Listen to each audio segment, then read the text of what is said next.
What's up, War Report family? It is your boy C-Dub. Hugh Freeze says that QB1 is Payton Thorne's job to lose. We ask, what's going on with the QB2 battle?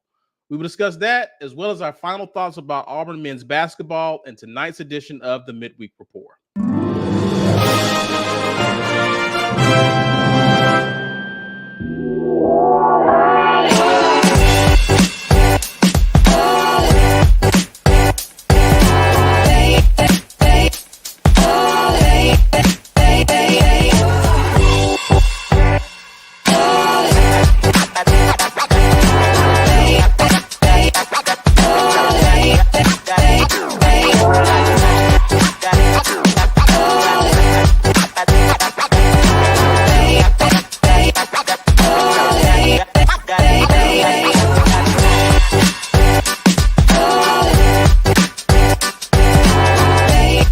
Happy Hump Day, everyone. Welcome to the latest edition of the Mid-Week Report. We definitely want to shout out our show sponsor, Opelika Rage Room, Birmingham Rage Room.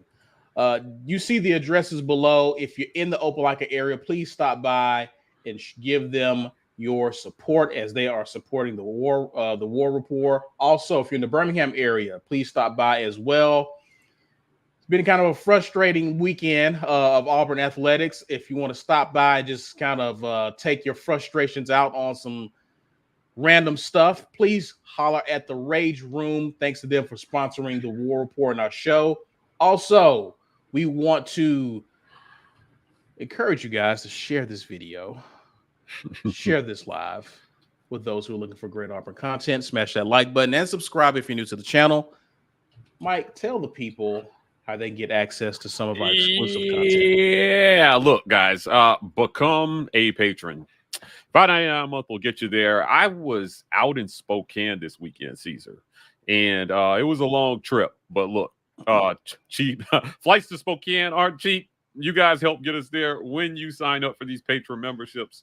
It was a great trip in the ways and crap trip and others. We'll get into that in a second. But $5.99, these are like micro sponsorships, guys. If you like the work that we're doing at the War Report, look, we're bringing you guys a lot of breaking news here lately. So if you want to know what's going on, what will happen, what might happen, the War Report is the place for that. And your Patreon membership helps support that work. You can also give the gift of the War Report by hitting that gifted membership button. Look, if you interact with our channel at a high level, but you haven't made the decision to become a patron, this is a chance to get some of that behind the paywall content. Check us out on podcast, the Auburn Express Uptempo College Loop. Just a sec, we're bringing you guys audio only War Report stuff. The guys at the College Loop and Uptempo are doing great work as well too. So definitely want to thank them for all the hard work they're doing to keep you guys updated on Auburn's Olympic sports. So it's not just football here, guys. We're covering it all here between all the War Report Network podcasts. Big shout out to sponsor MANSCAPED. This episode is brought to you by the spring cleaning champions, MANSCAPED. They're calling it spring cleaning now. This season, make sure to groom your carpets and the drapes with the leaders in below the waist grooming. Clear out that winter bush with MANSCAPED's Lawnmower 5.0 and watch your confidence bloom like the springtime flowers. Embrace the season and join 10 million men worldwide who trust MANSCAPED with our special offer. Go to manscaped.com and use code Rapport for 20% off plus free shipping. After using Manscaped, I can finally say I have caught spring fever. That's where we're at right now. That's where we're at. Manscaped.com, use code Rapport, get yourself 20% off. Get the hedges clean for the spring. One of my favorite ad reads there. Just never know what you're going to have to read there. Let me grab some of you guys' comments. Auburn Dad, we appreciate you, man, gifting 5 War Report memberships. God bless you. You out here doing the Lord's work. Followed by Stephen Neely, who also did the same. Thank you to you two gentlemen. Eugenia Akira says, not going to lie, the basketball game stung, but win, lose, or tie, it's War Damn Eagle till I die. Phil Petway says, I'm still hurt. And then I read this like it was in Soldier's voice. Yeah, you know what I mean? Like, yeah, he did Drake. Yeah, so you got to sound like young Draco. But I feel you, Phil. That was a tough loss. We'll talk about that in the latter half of the show. let's talk some football. Yep. Let's get into some football. Last week's live, I was out of town. But what has been reported and what Hugh Freeze was telling the media was that Payton Thorne has been the most consistent QB in his room. Yep. And before spring, he alluded to the fact that QB1 was Payton Thorne's job to lose. So the assumption is that Payton Thorne and whoever else is behind him. So the question that I want to pitch to you, Mike G, because you have been observing the practices, what's going on with QB2? How do Holden Geriner and Hank Brown, how are they looking in spring ball? QB2 is a mess right now. Now, if you listen to what Hugh Freeze has been saying about Thorne, he's saying he's been the most consistent, but he's not necessarily saying that he's playing great. The practice I observed last week, Thorne threw 3 picks, very similar to picks that he threw during the season last year. One on the deep post that was underthrown, another a ball to the flat where it was nothing on it. The DB just kind of picked it off, took it to the house, scored a touchdown, danced with the cheerleaders, like that kind of pick. And Auburn still has a lot of work to do at the QB position. So moving away from Thorne and talking about Auburn's plan B, if practice Payton Thorne and game day Payton Thorne don't line up, Hank Brown or Holden Geriner, I think that is the question. Who is QB2? Right now, conventional wisdom would tell you that it might be Hank Brown based on how he performed in the bowl game. In practice, he's clearly behind Thorne. I would say this again for our listeners. In practice, Hank Brown is clearly behind Payton Thorne in terms of consistency. And last week, Hugh Freeze let us watch the whole practice, Caesar. We got to see the whole practice. Usually it's just a 20-minute viewing window, but we got to be out there the whole practice. I was trying to figure out how in the world were you able to see those 3 picks? But yeah, right. So we don't usually get a team period, but this time we did. So some of those were in team period and some of them were in wide receiver drills. But to me, if you're Hugh Freeze with the set of quarterbacks that you have, yes, practice matters, and you have to play well in practice. But the real calculus that he's trying to make is which one of these guys is going to be a gamer, right? Is Hank Brown going to be a gamer? Is he a guy you just bring off the bench cold and he can go do what he did, 7 for 9, 132 yards in like a quarter and a half? Is he that guy? Can he be that Hank Brown versus SEC competition? This is the question this spring that Hugh Freeze will be faced with. Because in my mind, there's nothing Payton Thorne's going to show you in practice that's going to make you any more confident or any less confident in him come game day. It's just not. He is what it is. He's got to go do it on Saturdays to instill confidence in his coaches. His practice habits aren't going to help his evaluation, if you ask me at this point. So when you get to the other two, Holden has got a couple of chances. I wouldn't call them great chances, but he's gotten a couple chances to show what he can do. But again, cold when it's already a disaster coming off the bench. So we've heard great things about practice Holden Geriner, but we haven't had a lot of opportunities to see if that translates for game day Holden Geriner. Right. Now, Holden is in, to me, the unenviable position, Caesar, of being the only QB in this room that Hugh Freeze didn't bring in. Right. Robbie Ashford is gone. Payton Thorne, he brought in through the portal. Hank Brown signed in December of 2022. We talked about this before we started recording. And Walker White clearly is his guy. So of the 4 candidates that have realistic chances to get, reps in game this year, Holden's the only one that Freeze didn't bring in. Now, we know how Ike and Brian feel about this. Hugh Freeze is going to play his guys. I think that's never been more true. If you're a holdover, particularly at the quarterback position, I'm not sure how any of these guys get time over the guys that Freeze brought in. Now, I want to take you back to a conversation I had with Freeze on the court after the SEC tourney. We're on the court. Caesar, confetti's falling everywhere. Auburn's excited. They've won their 3rd SEC tournament. and Coach Freeze is out there. So I'm standing on the court, and I feel a little chilly all of a sudden, and I turn around, and there's Coach Freeze. So I turned to him, and I said, when might Auburn fans expect to be celebrating your next SEC championship? He said, very pointedly, give me 2 more recruiting classes. This portal is not the way. I'll repeat that again, Frog. Give me 2 more recruiting classes. This portal is not the way. Now, let me tell you this. The fact that he said, give me 2 more recruiting classes should tell everybody where he thinks this team is at this year. He said, give me 2 more recruiting classes. Now, if he thought that this was an 8 or 9 win team, do you think he would say that? I think he's been very realistic about where he thinks he's at with his talent, maybe overly so. So what it boils down to is, Walker White is clearly a dude, but he's not. They're not going to throw him to the Wolves in year 1. That's his guy. He's going to make sure that kid has every opportunity to step in and take the reins. I would say similarly to the way Carson Beck did following up Stetson Bennett at Georgia. Sit and wait your turn. We're going to ride it out, and when it's your time, it's going to be his job to lose. Yeah. If you ask me, right? The portal, and I agree with Freeze, is just definitely not the way. I think it'll be hard for them to recruit high-level quarterbacks if they're constantly going to the portal to find some guy that has 2 years experience to come in and play. But if you're Holden, how do you dig out of this hole? I'm not. Yeah, well, I guess my question. Guy. But my question is, what is a scenario to where Holden Geriner is on Auburn's roster post-spring? Okay, so they will have to. He would have to. If in my mind, if I'm Holden, I'm QB2 by end of spring. I'd have to be QB, and we'll talk a little later about how that maybe happens. But I'm QB2 by end of spring.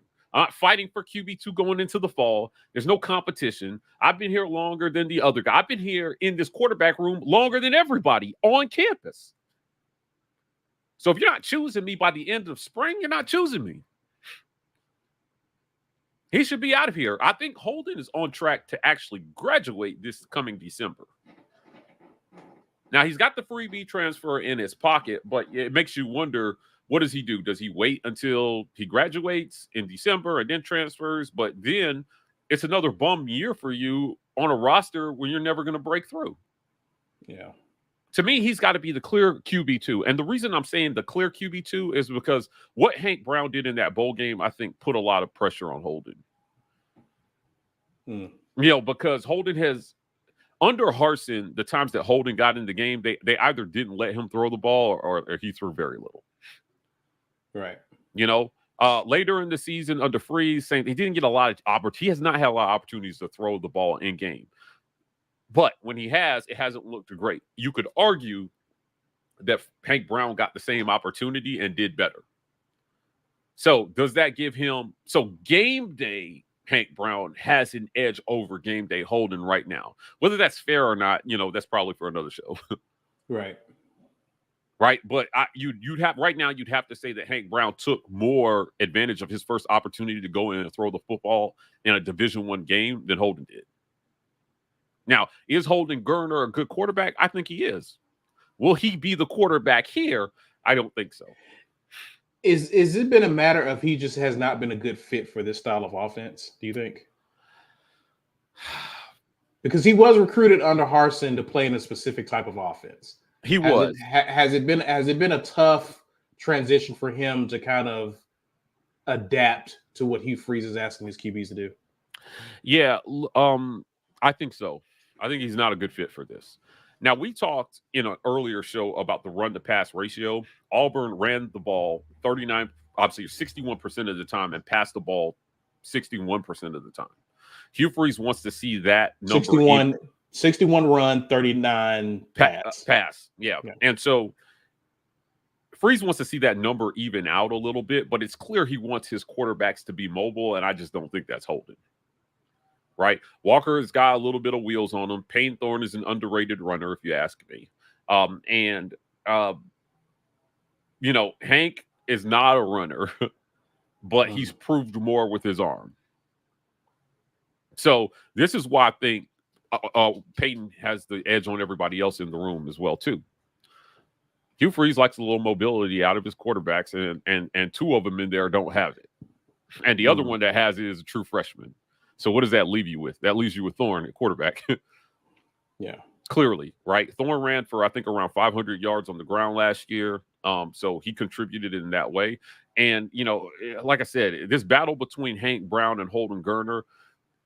The other thing that I think as well too is that what happens if you play Hank Brown and he kills it, right? Or you play Holden and he kills it. Thorne is done after this year, no matter what. Like he's going after this year, no matter what. Then if one of the young guys plays well enough, where does that leave Walker White? Where does that leave the guy that you made probably a lot of commitments to about playing time and a timetable? That kind of leaves him on no man's land. I don't think he wants to do that. I think Hugh Freeze wants to turn this thing over to Walker White in 2025. Personally, ideally, I should say. Right. And if he's not going to turn it over to Walker in 2025, it's going to be because somebody who's returning has played super well. And that's got to, and one is not your prototypical Hugh Freeze quarterback. I think that's almost true, but that's almost I would think that's a better problem to have as opposed to the alternative, right? Yeah. So, A-Day is next Saturday. It is. Spring ball is about to come to. We're about to conclude spring ball. How do you think, in terms of reps in spring ball? We know what Payton Thorne, at least we think we know what Payton Thorne is. He's been the most consistent guy. Then, how do you expect, or what would you expect to see in terms of how they divvy up the reps between these three QBs in this game? That's a great question. Okay, so A-Day. First of all, if you didn't know, A-Day is now going to be on TV. At first, it wasn't going to be on TV. Now, ESPN Network, SEC Network Plus is adding a live stream for Auburn. So let me start with that. We'll be talking about this. Set that thing to record if you can. But you need SEC Network Plus to watch that. Look, I don't know how much people need to see of Payton Thorne. I don't know how much live game experience Payton Thorne needs. I don't. If it were me, I would play Payton a quarter and I would let the other guys get the rest of the reps. Personally, that's what I think. And I think that you split a lot of time between.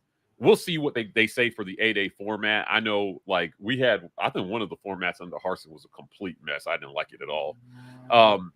But they did like a running clock, and it felt like A-Day was like 5 minutes, or maybe that was last year. It didn't feel very long. The last chat helped me out here. Well, the second, like after the half, is never long. It's never long, and the weather was terrible last year, so that's probably played a factor. Yeah. So, what it boils down to is you need to evaluate the other guys, I think, more than you need to evaluate Thorne. You do. You need to evaluate those guys. Now, if you expect wholesale changes at who plays at receiver, because there's a lot of hype in the media being made about the young guys, and I'm telling you, if it's anybody but Cam Coleman, it's overblown. I'll say this again for the people in the back. Any of the hype around any of the other receivers not named Cam Coleman is overblown right now. It is off-season clickbait stuff. These young guys need to be brought along a little bit.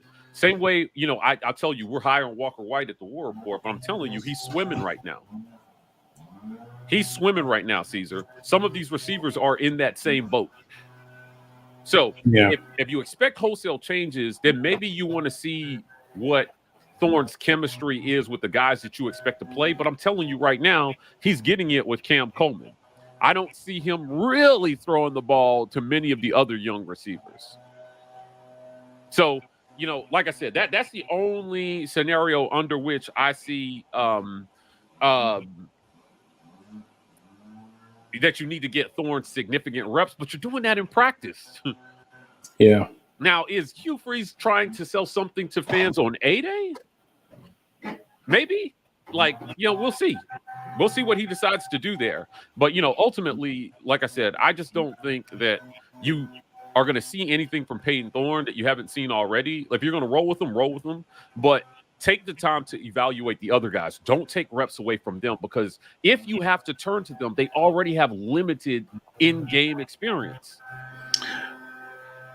Right. If you want to take scrimmage reps away from them, what are you going to expect when the season starts? Because let me set this scenario up for you. Auburn starts the year with Alabama and A&M, Cal, and then New Mexico. Then you start SEC play against Arkansas. Here's your nightmare scenario if you're Freeze. Payton Thorne plays just well enough to win those games, but not great. Then you go into SEC play, and you maybe have some repeat performances from last year. And you got to throw one of the other guys to the Wolves, and you're already in SEC play. So, don't waste this opportunity. I mean, that's most likely to happen if it, to go that way. So don't miss these opportunities to get these guys reps in the spring. More game day like reps. That's what I hope. That's how I hope it plays out for the other guys. Yeah, we'll see. But at the same time, Mike, as much as Payton Thorne ran the ball last year, I will be curious to see how far we deviate from a 61-39 ratio. To me, that's the real question here. And if Payton Thorne if we're running the ball, if we're running Payton Thorne a lot, those hits are going to take a toll. You need to make sure that you have QB2 solidified, in my opinion, which is why I think this is an important spring, because you need to know what's behind Payton. Not that I'm hoping for Payton to be injured or whatnot. That's not the issue there. Yeah, you just need to have a solidified number 2. Yeah, I again, to me, that's what the spring should be about at QB. Right? If you're already saying that it's Payton Thorne's job to lose, that tells you a lot about where this coach's mindset is at. Now, we argued about this. I've had people come at me about this in the comments about whether there was an actual QB competition last spring or not. I don't know how you can argue there was based on how it turned out and what the coach said. He said the quiet part out loud. And look, man, it's his choice to go whatever way that he wants. What's the best for your team? Is it best for them to believe that there's an actual QB competition? Because if I'm Holden, I don't know that I believe that. That's my number one reason why I think he should be out of here. Make it simple for you, right? But to figure it out between Hank and Walker White, because I'm not going to play here. And they kind of showed you what they thought about Holden in the bowl game, right? Like, you pulled Thorne, and he didn't even get a whole half. Yeah. They didn't let him ride it out. They didn't give him a chance to work through any adversity. They just pulled him after a couple drives and put Hank Brown in. Yeah, for sure. His guy. If it's me, I'm out of here. It's just clear he's going to favor his guys. Again, it's his program to run. I'm just saying that's what I think the reality is for Holden Geriner. I'm not really having a conversation about whether that's right or wrong. Just it just is what it is. So if you're Holden, you realize that, and then you feel out the next 2 weeks. And after next Saturday, I'm making a decision quickly about whether I want to stay. I just don't think that, if he's not certain after April the 6th, I don't think he wastes any more time on this roster with these coaches. Go find some place, man, where they believe in your talent, personally. All right, let's see what you guys say, or see what you guys think in the comments. Leanne Owen says, I think it's going to be Hank as QB2. Auburn Dad for Life says, so who's going to A-Day? Because my fam is going. He asked. This might be one of the most packed A-Days we've seen in a while. I think a lot of people, Caesar, are going to want to see the Cam Coleman show. Right? And last A-Day, the weather was terrible.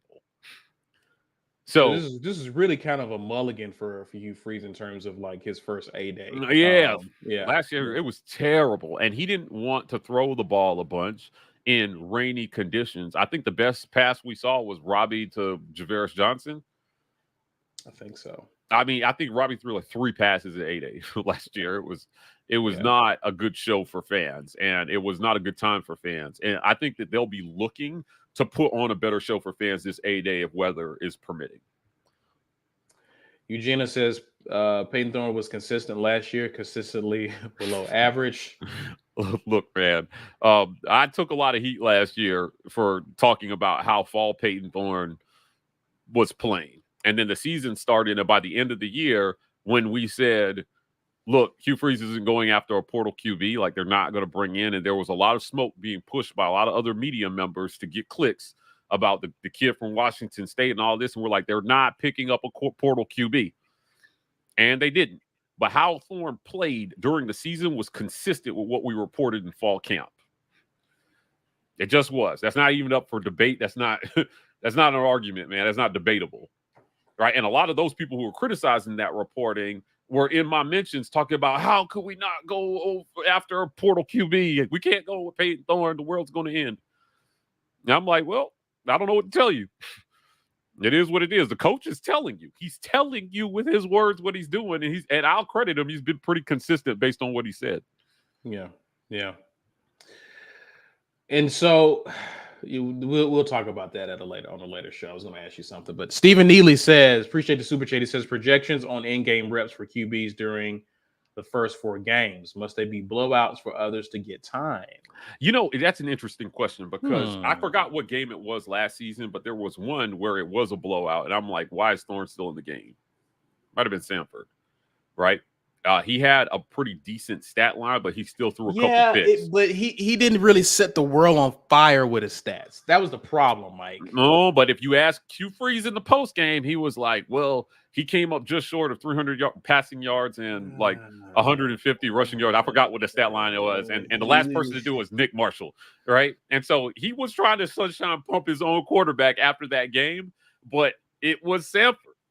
And I get it, trying to be positive, but like you can't do that again going into this year. You just got to call spade a spade. I don't want to see Payton Thorne in the second half of Alabama A&M. Yeah, definitely. I don't want to see him in the second half on at the all. bench. If you're in the game in the second half, wow. I am pretty incredible. Yeah, wow. So yeah, I expect to see. Again, if you have a number 2, again, if Mike G is saying that he thinks Holden Geriner is likely not to be here, then you're seeing Hank Brown, yeah. Let's see him. Pretty much in the second half. He's going to take the majority of the reps in the second half. That's what I would expect to happen. Mm-hmm. Against Cal, I would expect Payton Thorne perhaps maybe to play midway through the second half. Well, again, depends because if you struggle the same way you did offensively, this is going to be it's going to be a game. That was only a 14-10 win. Yeah, that was a 14-10 win. Now in Jordan-Hare, it's going to be a different story for Cal. Different story, right? Yeah, but we'll see. We'll just see what it looks like. Freeze is going to be calling plays, so there will be no question about that. And you will see what him and Derek Nix cook up. I assume it's going to be better because there will be more. There won't be a tug of war. There won't be we started the game this way, but I'm interjecting. Like I said, when it's his vision, I expect it to be better. Yeah. When it's Freeze's full vision, I expect it to be better because it will show that kind of unity of vision on the field. And I think fans will see that as well. Now, against the lesser competition Caesar, we'll see what it means. But it should produce blowouts in 2 of those first 3 games. So Cal, I don't know, man. Like, if it's still kind of struggling, they might find out versus Cal, which is why I like that game where it is on the schedule. And then you fine-tune it versus New Mexico, and you start SEC play versus an Arkansas team that they should beat. And they did beat last year, right? Yeah, they did. They beat them. Right. And so and after that, Oklahoma comes to Jordan-Hare for the first time ever. Get it together. Wait, is it Oklahoma or is it Georgia? I think it's Georgia. And then Oklahoma. Yeah. 2 weeks from then, Oklahoma comes to Jordan-Hare for the first time ever. Get it together before Oklahoma, baby. Let's see a show. Otis Smith, appreciate you, man. It says just win. I mean, in the four games between Oklahoma, Georgia, A&M, Gumps, we should go at worst 2-2. I'm even saying 3-1 because 2 of those 4 at home. So win. He wants to see Auburn win. Otis Smith comes back and says, moral of the story, we cannot play away from home. I forget what he was referencing there, but yeah. Jonathan Boyson, appreciate the super chat. I didn't see your comment, man. So comment it again. I'll look for it. Auburn Dad for Life says, Mike, will Payton Thorne improve? Will Payton Thorne improve with one voice and direction now on offense? So he's asking, does the change in Hugh Freeze calling it, Derek Nix understand? Will this help? Will this help Payton Thorne in year 2? I think it would help any quarterback. It's going to help everybody. Should help running backs. Should help receivers. Having a better vision for how to do this thing should help everybody. And I don't know that that's super. That's not groundbreaking stuff I'm saying there, but the tug of war between him and Montgomery produced a lot of the mediocre deals. And this is what I think it will eliminate for Freeze. By the end of the year, he was receiving a lot of criticism because it seemed like whenever the offense wasn't working, I wasn't that involved. And then when they had a breakout game, well, I got a little bit more involved. And it left fans with the feeling like, dude, stay involved. Right. If it's clearly not working without you, but working with you, stay involved. So now you get a chance to see whether or use that excuse this year. Yeah, it won't be that excuse this year. So we'll see how it goes. Yeah, and before we get out of here, James Barnett asked, fellas, what happened if we get Juju in 2025? Does he redshirt? I don't know if Auburn gets this kid. This is a kid who's from Georgia, committed to USC. Yeah. A name that I've been hearing to look out for is TJ Lateef. Yeah. From California. The coaching staff probably feels really good about him. But yeah, Juju came to visit several weeks back, but I don't know where Auburn stands with him, to be honest with you. So yeah, I will say I wouldn't count anybody out under Freeze. I mean, the one thing I will not criticize him on is recruiting. This man can go out and he can, he can recruit. So we'll see how it goes. We'll see how it goes there for him. Yeah, guys, listen, if you're enjoying this conversation about the QB room and what to expect for spring ball, share this with those who would appreciate this content and conversation. Smash that like button and subscribe if you are new to the channel. Let's pause, pay some bills, and we will return to discuss Auburn basketball. This edition of the War Report is brought to you by our generous sponsors. The Opelika Rage Room in Opelika, Alabama. The Rage Room is a place where anger and stress find their ultimate release. Call or text 334-777-6688 to set up a session today, or check them out online at opelikaRageroom.com. Golden's Cast Iron. Whether you work out, grill out, or chill out, you deserve the best life possible, and Golden's Cast Iron is here to provide the tools to help you do it. Check them out at goldenscastiron.com.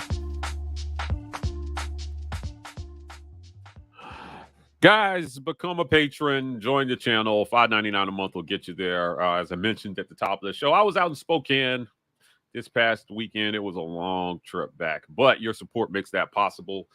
Join as a patron. $5.99 a month will get you there. We got a lot of you guys who have done this. You can also help somebody else do it by gifting a membership. You see that gifted membership button right there on your YouTube app or on your desktop. You can hit that and give the gift of the War Report. You guys have been doing a great job with this. Want to shout out show sponsor, The Rage Room. Listen, a lot of fans, Caesar, had a lot of rage after this past weekend. Auburn went to Spokane and lost on Friday. And to make matters worse, we had to watch Bama fans celebrate their win right after. So extra rage. Visit the Opelika Rage Room in Opelika at 1510 2nd Avenue, Opelika, Alabama. We did a segment with Mike O'Reilly over there for the mix. I had a good time with them. But if you live in the Birmingham area, they've got some breaking opportunities for you up there too at 2616 7th Ave, South downtown Birmingham, Alabama. Visit them. Let them know the War Report sent you, and they'll give you a free bottle of water to get through your rage experience. So go Hulk smash at the Rage Room. We appreciate them. Last but certainly not least, I want to thank show sponsor MANSCAPED. This episode is brought to you by the spring cleaning champions, MANSCAPED. This season, make sure to groom your carpets and the drapes with the leaders in below-the-waist grooming. Clear out that winter bush with Manscaped's Lawnmower 5.0. And watch your confidence bloom like the springtime flowers. Embrace the season and join the 10 million men worldwide who trust Manscaped with our special offer. Go to manscaped.com and use code REPORT for 20% off. Introducing the season champ, The Lawnmower 5.0 Ultra, their 5th generation trimmer, features 2 interchangeable next-gen skin-safe blade heads, a standard one for taking a little off the top, and a new foil blade to go smooth wherever your heart desires. Manscaped.com. Clean the carpet and the drapes. Manscaped. All right, let's get back into it, Mike. You mentioned you was in Spokane. Not one of your best trips. Whew. I joked with you too offline. I was like, man, when Mike travels west, look out. Hey, hold on. Don't put that juju on me. You went west in 2013 too. Yeah, but I didn't go west this year. Yeah, so it doesn't matter. You still you too. You're in on this, buddy. There's a common denominator when Auburn travels west. Yes. You going with them? Okay. Yeah. I didn't go with them. I just was there. Okay. Yes, but yeah, I did make the trip. Caesar, it was a long trip. I think it was even longer for the fans that made it. I know this has been talked to death, but Auburn had no business in Spokane, right? And I don't care if they lost in the first round. They had no business in Spokane. Spokane is not a great place. It was a tough trip. It was dreary, as were Auburn's prospects against Yale. And, for the fans that make the trip, I know that Bruce Pearl is super appreciative. This was probably the worst post-game press conference I've ever done. The disappointment was palpable. The players did not want to talk. The coach was clearly just trying to get through it. And, Bruce Pearl felt obliged to address the Chad Baker situation. Now, he thought it was a flagrant one because you can't retaliate. However, the decision to upgrade it to flagrant 2 left him a little miffed. And when we saw footage throughout the tournament, literally, was it the Tennessee guy literally threw a guy to the ground or something? Yeah. I saw flagrant 1s and intentionals called all over college basketball. Those refs gave a poor performance. As a matter of fact, they gave such a poor performance that none of them made it through to the round of 16 to call a game. Not a single ref from Auburn's game made it through to the round of 16 to call a game.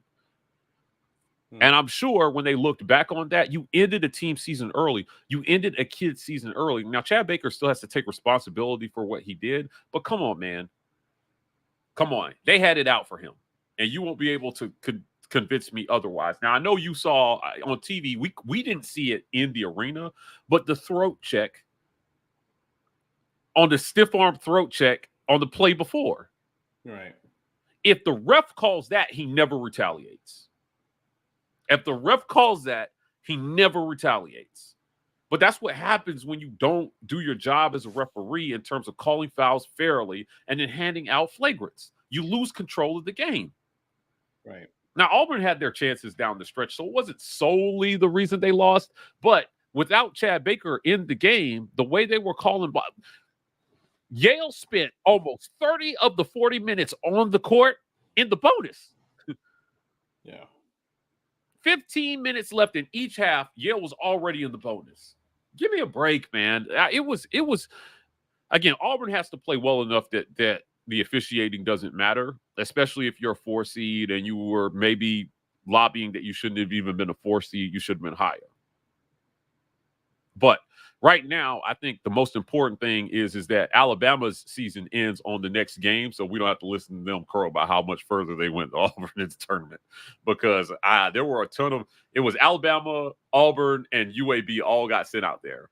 And shockingly, Caesar, I had not realized – maybe in Birmingham you see this. I had not realized how many UAB fans are actually closet Alabama fans. But they were sitting behind me literally cheering against Auburn during that Yale game. I turned around, I was like, bro, pipe down. Come on, man. Like, so it was a disappointing trip. I think that, I talked about this on a drop. Jake Crane had a monologue where he talked about the expectations of fans maybe not being unreasonable.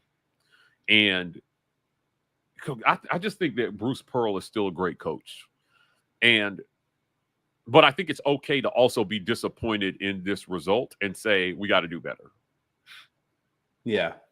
You know what I mean? I think it's okay to say, hey, we got a great coach, but we're also really disappointed in how this ended. Mike, we've had some disappointing games in the tournament the past 2 seasons, right? But I never left feeling like the season was a disappointment, right?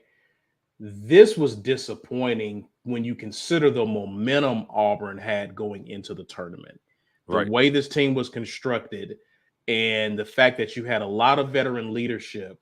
This team was poised to make a deep run in the tournament and to go out in the first round against a team that later got blown out in the round of 32 against San Diego State has to leave a very sour taste in your mouth and a very disappointing end to what was a promising season.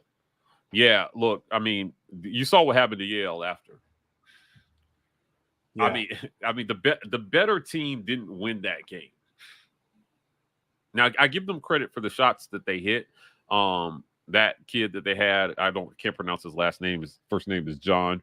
He had a great game. He hit some tough shots, but they weren't the better team. Auburn was clearly the better team, and they just had to adjust to the style of play. Look, man, the officials called that game the only way they could have for Yale to win. That's what happened. The officials called that the only way they could have for Yale to win. So it was a disappointing result, I think, for a lot of fans. I talked to a lot of fans after the game around the arena, and it was sad, man. Like, a lot of people felt like this was a no-brainer Sweet 16 team. Right. Like, 2 games for this team to win, especially the way they ended the regular season in the SEC tournament. They ran through that. They won the championship. I mean, they only won 1 game in 27 this year by less than double digits, which is wild. So it was a good team. Give Bruce Burrow credit for evaluation and development. I think that he does a great job there, and that he's done a lot of great things with the program. But, a $50 million guy, he's got to be able to get Auburn past the first round of the NCAA tournament, no matter what the circumstances are. Yeah. And I think that he'll take responsibility for that at the end of the day. Yeah. Let's moving forward. What can we expect from this team? KD announced that he's entering the portal. This is a guy who averaged 7 points in a backup role, came off the bench this year with Denver Jones starting ahead of him. We wish KD well, but what do you think the future holds for this team in terms of who do you think comes back? What would this team look like in your opinion, Mike? Okay, so we know Katie Johnson is gone. We got that announcement. Not Jalen Williams won't have any more eligibility. Yeah, he won't have any more eligibility. And there's some smoke around Aiden Holloway possibly transferring as well too. And I don't know, man. Like I that wouldn't surprise me. Yeah, he just didn't have a great season, and if you ask me. And it wasn't because they didn't let him shoot, though. He had permission to let it fly when he was in the game. But, he didn't shoot well. And I think he scored 0 points in that first round game. He did. He was 0 for 5 free throw for field goal shooting, 0 for 3 beyond the arc. Yeah, think about that. He hits one shot, Auburn possibly wins that game. They lost by 2. So it was a tough first year for him. We'll see what kind of pitch Bruce Pearl has to hit for him to stick around. But, ultimately he played on a team well enough to, win the SEC tournament and make it to the NCAA tourney. So the opportunity is there for him. But you also have Trey Donaldson. I think Trey has 2 years left. He's just a sophomore. He does. Now he's got 2 years left. And, do you want to continue to split time with him the way that you are right now? He didn't play well enough to really say I should be on the court more, but he actually started. He started that game. He started a lot of games. He started like the back half of the season. He began to start again. Yeah, so it was tough. I see JJ Brand here says can't have a point guard who struggles to make layups. He's absolutely right. You can't, and he did. He missed some layups in that game. for what it's worth, watching him practice, it seemed like something was off for him mentally. And it has been since the end of the season. Since they started SEC play, he was not the same Aiden Holloway. Yeah, and I think he would admit too, Mike. Sorry to cut you off. He would admit that this was a disappointing year for him. This did not go the way that he had planned for it to go. I'm pretty sure he wanted to have the type of a season that a Josh Hubbard had at Mississippi State, where he's playing with confidence. The ball is going through the net. And he's showing us why he was that All-American kid out of high school.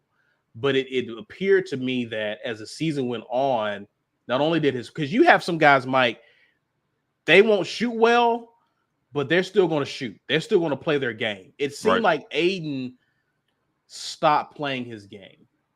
Right now, some of his shots, he needed to take better shots, but it seems like Aiden began to get into his head. And I began to make a point that you're going to see a good Aiden if the first few shots he takes go in.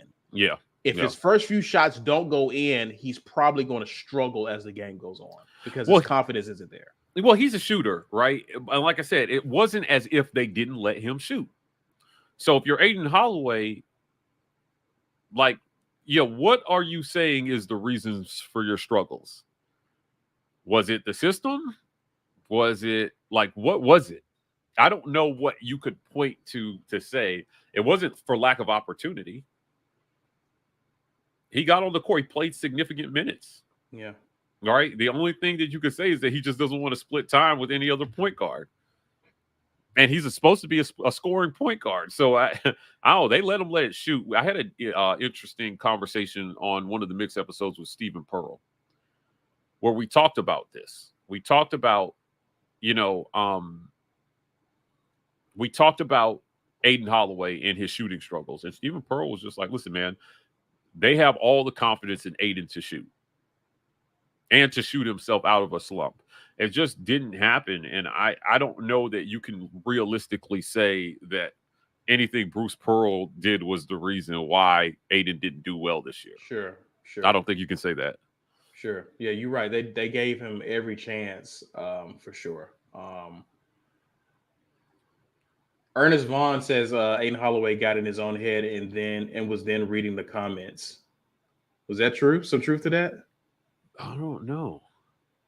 So did he get? Did they respond to somebody on social media? I encourage all these guys, ignore everything you see on social media. Social media. Yeah, Goodness stay off gracious. of it. Goodness gracious. So, do you think? I think Janai's gone, but what are your thoughts? Yeah, I mean, personally, I think he's gone. Technically, he has another year left. But ultimately, if you come back, what do you want if you're Janai? If you want money, you move on. Right? Like serious NIL to keep him here. Auburn is near the bottom of the league, Caesar, in terms of what they're doing in NIL and basketball. So if you want money, you probably move on. Now, is there a bag big enough that Auburn can supply to keep Janai Broome around for another year? That's a great question. I'm not sure there is. His stock has gone up so much since last offseason. As a matter of fact, it went up so much in him playing in the G League, or whatever last summer, that a lot of people thought he might be out of here. He decided to come back. He had a great season as one of the SEC's best players, and his stock has gone even higher. If Janai Broome is a first-round draft pick, I think he's out of here. Yeah, I think he's a first round. I think he goes in the first round. I'll be surprised if he does not go in the first round. Let's get to some of the comments, super chats here. Jazzy, I knew he was going to come on here and tell this lie. Blasphemy. Okay, Blasphemy. before let me read it. Just to let everyone know, last week my girl Auburn Memes and I almost died because Mike G tried to set the house on fire. He's lying. We hadn't even been in the house for 5 minutes. Just thought I would let y'all know. Keep an eye on Mike. # keep an eye on Mike. Mike, what happened here? Couple things here, Caesar. First of all, it was a faulty microwave, right? Where you hit the 3 and it automatically goes to 3 minutes. And I'm like, what? Everybody knows 1-0-0 start. That's it. That's the only automatic there. And yeah, so it was never going to catch on fire. It just burnt a little bit. It just burnt a little bit. You must be dealing with some old microwaves. You must That's be dealing with the ones that you got to turn the knob switch. Dude, that was at the time. Yeah, it was not a great setup. No, I'm saying, Mike, nobody a lot of new microwaves you can hit a 2 for 2 minutes, 3 for 3 minutes. Okay, I don't know what microwaves you've been working with, but go ahead, go off. Yeah, look, man, we only inhaled smoke for like 3 minutes. Nothing that would damage the lungs. I don't know what he's complaining about. He said he was going to do this. I was waiting for him. He snuck it in there. Yeah. JJ Brand says, where there's smoke, there's Mike G. That's right, damn it. I'm here to that is a factual statement. We had a good time. Jazzy was actually out in Spokane with us. It's a true story. And so we hung with them all weekend. And his girl is actually a Bama fan. So she got extra basketball. We did not. You know what I mean? Sorry to hear that, Jazzy. Yeah. Sorry to hear that, my friend. Because you gotta live, but you gotta hear that trash talk for like a whole extra. Oh God, it was. His girl. I don't want to say her name because I'm gonna respect her privacy, but like she was very gracious in the Auburn loss, so she was not unbearable to be around, unlike most Bama fans, you know. For sure. Phil Peltway says he gone. Peace, KD. Wish him well, man. Yeah. Look, he averaged like what? 7 points. 7 points a game. He brought a lot of energy. I think a lot of Auburn fans appreciate what KD Johnson did here. At times, Bruce Pearl had to manage him somewhat. Yeah. But, if you want to be more than what you are and you think you can, then I understand this decision. Agreed. Definitely understand this decision. And then, if you're going to play a final year and Denver Jones is coming back, you want to start. You want to get more playing reps. I mean, again, this is kind of the downside of having so much depth. If you got guys who are willing to bet on themselves, they're probably going to leave after that year so that they can get more playing time. Yeah. Walker Show says, does Auburn need to step it up in the spending of NIL for basketball? 100%. Yes, they do. And the donations need to come in. Like I said, Pearl told me that they're bottom of the league in terms of what their NIL spend is. And that's approximated, of course, but a lot was made of the class that Bruce Pearl brought in. A lot of Bama fans were just like, oh, you went on a Chad Baker, who is that? Denver Jones, who is that? Those guys ended up playing really well this year. So you can trust his evaluation, but the 5-star kid that he did bring in wasn't even like the third best player on the team this year. Yeah. Right. So I would trust Bruce Pearl to evaluate, the guys that he brings in.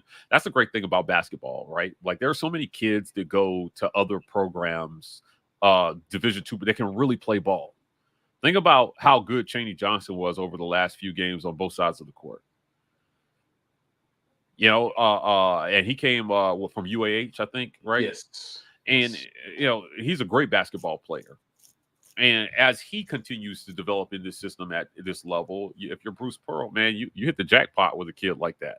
But they seem to hit the jackpot a lot with the guys that they're bringing in. This was a better shooting team than they've had the last few years. There was a lot of pressure on Bruce Pearl to address shooting. And they got a great shooting team that was both they had a team that was in the top 10 in both offensive and defensive efficiency at the end of the year. They just lost at the worst possible time, but this was one of Bruce Pearl's better all-around teams. Yeah.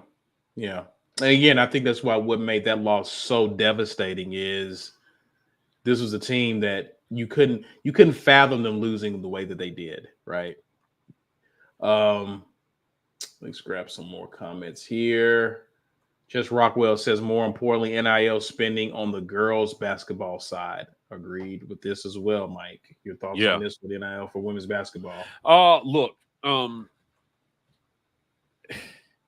if you don't have at least 50 to 80K to give a top basketball player on the women's side, you're not going to get them.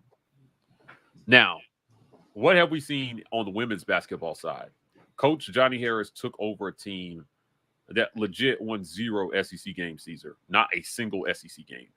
And they won 2 games in her first year, 5 games last year, and they went 8-8 in conference and made the NCAA tournament in year 3. In year 3. She's earned the support. As a matter of fact, she essentially told her 2 best scoring players from last year to walk because they weren't good culture fits for what she was trying to build. Yeah. And then she took the girl she had left and she got an NCAA tournament bid. Come on, man. I'm not sure you can ask for much more. Eventually she's going to hit a wall with players if she doesn't have NIL. That's the game. So if you're not going to give her the support, then you need to adjust your expectations for what you expect her to accomplish when her peers at Ole Miss, at LSU, and at South Carolina are doing it in NIL. Yeah. They're going Coach Yo and Dawn Staley and Mulkey. They're going out and they're getting the players, but they've got the NIL support. Look at what, Mulkey went out and got one of, I know they're defending national champs, but they're not getting Haley Van Lith without money. That was a crazy coup for her to go out and get those girls. So there are a couple of girls that they're looking at right now. It's too early to talk about who, but if they get them, Auburn basketball, I'll be screaming Sweet 16 by June. If they get them, I'll scream Sweet 16 by June. I believe this much in how this coach develops talent. If you give her 1 superstar and 2 really solid 2 and 3 scorers, they're going to the tournament, no doubt, and they're going to make a run. Yeah. Good talk, man. Good talk. Mike, tell the folks how they can become a member and join the Green Name Gang, sir. Yeah, listen, become a member, join the War Rapport. $5.99 a month will get you there. Help support the work that we're doing here. We got lots more to cover this offseason, so we're giving a lot of attention to the Olympic sports. The Uptempo is helping us cover baseball this year. You can help support that work by becoming a member. You can also give the gift of the War Report by hitting that gifted membership button. You guys are doing a great job with this program. Lots of people joining up through this process. I want to thank show sponsor, the Birmingham and Opelika Rage Room. Guys, I can't stress to you enough how much rage I had after this weekend in Spokane. Spokane stinks. Literally, it smells, Caesar.